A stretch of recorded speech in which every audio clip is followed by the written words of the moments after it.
தேவனுடைய நாமம் மகிமைப்படுவதாக. எனக்கு அன்பான தேவ ஜனமே, தேவ பிள்ளைகளே, இந்த வார்த்தைகளை கேட்டுக்கொண்டு இருக்கிறதான உங்கள் ஒவ்வொருவரையும் தேவனாகிய கர்த்தர் காத்து நடத்துவாராக.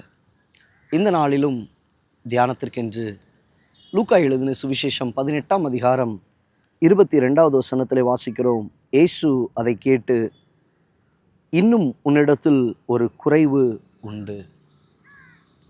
தேவ பிள்ளைகளே, இங்கே நாம் அறிந்திருக்கிற ஒரு காரியம்தான்.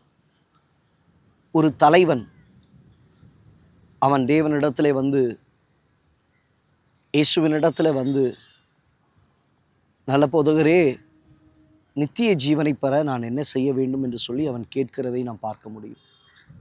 அதற்கு சில பதில்களை ஆண்டவர் சொல்லி அங்கே சொல்லுகிறார், இன்னும் உன்னிடத்தில் ஒரு குறைவு உண்டு. இதை கேட்டுக்கொண்டு இருக்கிறதான உங்கள் வாழ்க்கையில் நீங்கள் சொல்லலாம், நான் எல்லாத்துலேயும் பர்ஃபெக்டாக இருக்கிறேன், எல்லாத்துலேயும் நான் நல்லா இருக்கிறேன், எல்லாத்தையும் நான் கரெக்டாக பண்ணிகிட்டு இருக்கிறேன் சொல்லிவிட்டு நாம் சொல்லுகிற காரியம், ஏன் என் வாழ்க்கையில் எதையும் கடவுள் செய்யலை, எனக்கு கொடுக்கலை, என் வாழ்க்கையில் நடக்கலை, நான் இன்னும் என்ன செய்யணும், இப்படி பல ஏக்கங்கள் உங்களுக்குள்ளே உண்டு. அவனிடத்துல ஆண்டவர் சொல்லுகிறார், இவைகள் எல்லாவற்றையும் செய்கிறாயா?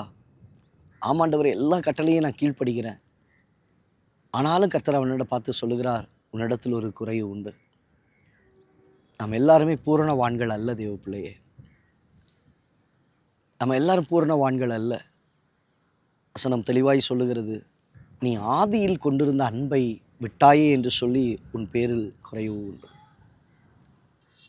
இன்னைக்கு ஆதியில் கொண்டிருந்த அன்பை விட்டுட்டிங்களா? ஆதியில் நல்லா ஜெபம் பண்ணோம், நல்ல வேதத்தை வாசித்தோம், நல்ல கர்த்தரை தேடினோம், கர்த்தருக்குள்ளே நிலைத்திருந்து ஓடினோம். ஆனால் இன்றைக்கி அந்த அனுபவம் நம்முடைய வாழ்க்கையில் இருக்குதா? அதில் குறைவுபட்டு இருக்கிறோமா? எல்லா மனுஷனிடத்திலும் ஏதோ ஒரு இடத்துல நம்ம குறைவுபட்டுக்கிட்டே தாங்க இருப்போம். இன்றைக்கி எல்லாத்துலேயும் நல்லா இருக்கிறது போல் இருக்கும், ஆனால் ஏதோ ஒரு இடத்துல ஒரு குறைவு இருக்கும். நாளைக்கு நல்லா இருக்கிறதுல ஒரு குறைவு வந்துடும், குறைவுபட்டதில் நிறைவாகலாம். நம்ம எல்லாருமே குறைவுபட்டவர்கள் தான். ஆண்டவராய் இயேசு சொல்லுகிறார், உன்னிடத்தில் ஒரு குறைவு உண்டு, உன்னிடத்தில் ஒரு குறைவு உண்டு. இன்றைக்கி நீங்கள் சொல்லிடக்கூடாது, நான் எல்லாத்துலேயும் பர்ஃபெக்டாக இருக்கிறேன். யாருமே பர்ஃபெக்டாக இருக்க முடியாதுங்க. தேவன் ஒருவரை தவிர நல்லவன் ஒருவனும் இல்லை, பூரணவான் ஒருவனும் இல்லை. ஆனால் வார்த்தை சொல்லுகிறது, உங்கள் பிதா பூரண சற்குணராக இருக்கிறது போல நீங்களும் பூரண சற்குணராக இருக்க கடவீர்கள். அந்த பூரணத்தை நோக்கி நம்ம ஓடிட்டு இருக்கோம். அந்த குறைவுகள் நம்முடைய வாழ்க்கையை விட்டு மாறி போகணும், நிறைவு நம்முடைய வாழ்க்கையில் வரணும். தேவனாகிய கர்த்தர் உங்களை நிறைவாக்கி நடத்துவார். உன்னிடத்தில் ஒரு குறை உண்டு என்று ஆண்டவர் சொல்லுகிறார்ல.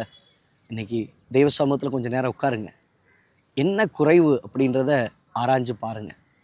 அந்த குறைவு என்னன்னு தெரிஞ்சிட்டிங்கன்னா அதிலிருந்து விடுதலையாக்கப்பட முடியும், அதிலிருந்து வெளிவர முடியும்.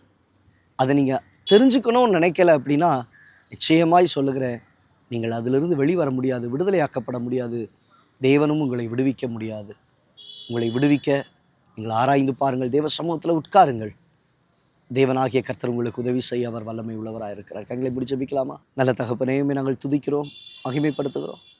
இந்த காலை நேரத்தில் கர்த்தருடைய வார்த்தைகளை கேட்ட நம்முடைய பிள்ளைகளுடைய வாழ்க்கையில் இன்னும் முன்னிடத்தில் ஒரு குறைவு உண்டு என்று சொல்லப்பட்டது போல, பிள்ளைகளுடைய வாழ்க்கையில் காணப்படுகிற குறைகள் இன்னதென்பதை அவர்கள் காணவும், அதிலிருந்து விடுபடவும், வெளியே வரவும் உடைய பிள்ளைகளுக்கு அனுக்கிரகம் பாராட்டுவீராக.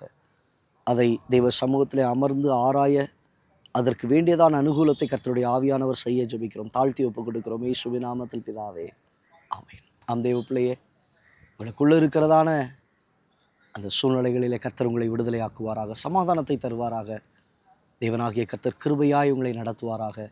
குறைவுகளிலிருந்து விடுதலை, நிறைவாக்கி நடத்துகிற கர்த்தர் நிறைவாக்குவாராக. God bless you. God bless you.